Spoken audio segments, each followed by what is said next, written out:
देश में ईडी का बढ़ता प्रकोप, सक्रियता से नेताओं की बढ़ गई मुश्किलें।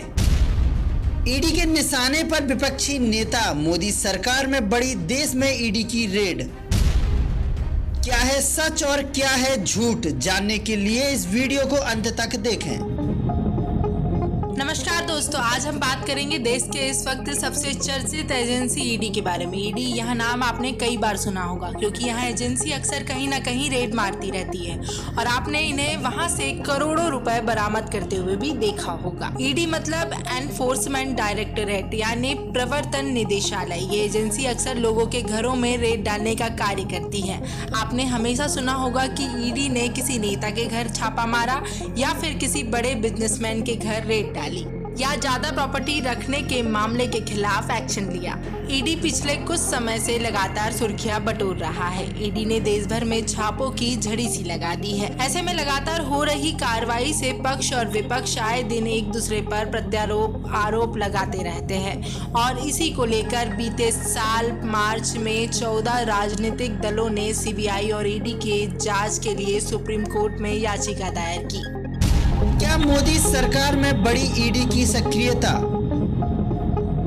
नरेंद्र मोदी सरकार के सत्ता में आने के बाद से ही देश भर में काले धन रखने वालों और टैक्स चोरी करने वालों पर ईडी ने पिछले 9 साल में जमकर एक्शन लिया है। आपको बता दें, मनमोहन सिंह के नेतृत्व वाली सरकार के कार्यकाल में 2004 से लेकर 14 तक के बीच ईडी ने जहां 112 छापेमारी कार्रवाई की, वहीं 2014 से 2022 के दौरान एनडीए सरकार के कार्यकाल में ईडी ने अब तक करीब 3010 छापे मारे हैं।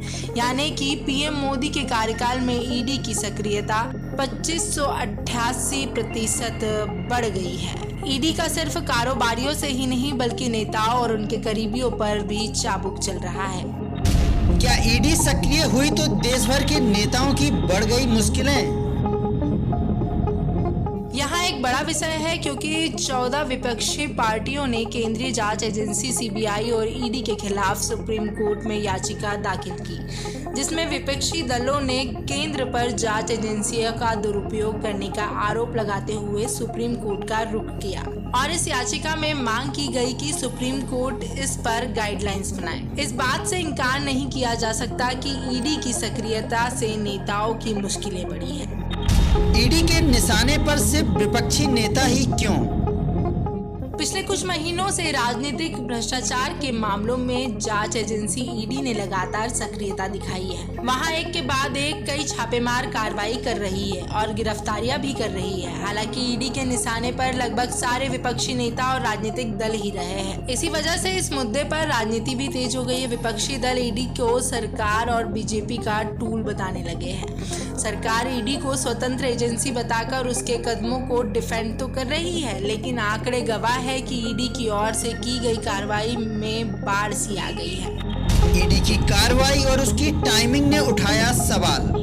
विपक्षी नेता एक के बाद एक कई मिसालें भी देते हैं जिसमें जांच एजेंसियों की ओर से दबाव बनाए जाने के बाद नेताओं ने बीजेपी की सदस्यता ले ली तो सारी कार्रवाई बंद हो गई। विपक्षी दलों का सवाल है कि अगर जंग करप्शन के खिलाफ है तो बीजेपी में शामिल होने के बावजूद उन नेताओं के खिलाफ कार्रवाई बंद नहीं होती या फिर तमाम शिकायतें मिलने के बाद भी किसी सत्ताधारी नेता के खिलाफ कोई कार्रवाई नहीं होती।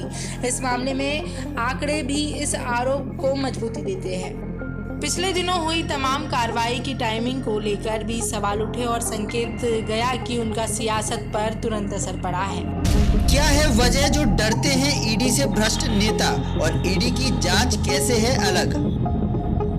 कुछ विपक्षी नेता ईडी की कार्रवाई से इसलिए चिंतित है कि जांच एजेंसियां उनके भ्रष्टाचार का पर्दाफाश कर रही है। अब वे डर रहे हैं कि ईडी के छापे पर राजनीतिकरण करने की कोशिश कर रहे हैं।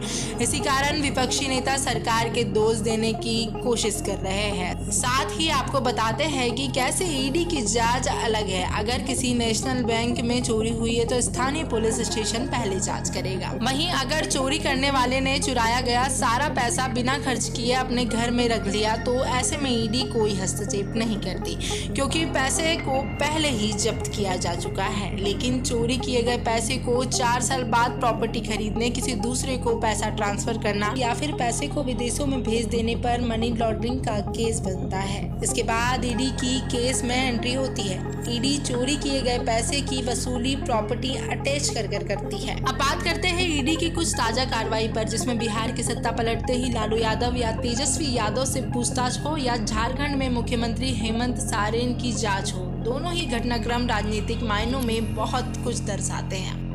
आज के लिए इतना ही। बने रहिए हमारे साथ इस वीडियो पर, अपनी राय कमेंट करें और ब्रेकिंग न्यूज वाला को लाइक करें और फॉलो करना ना भूलें।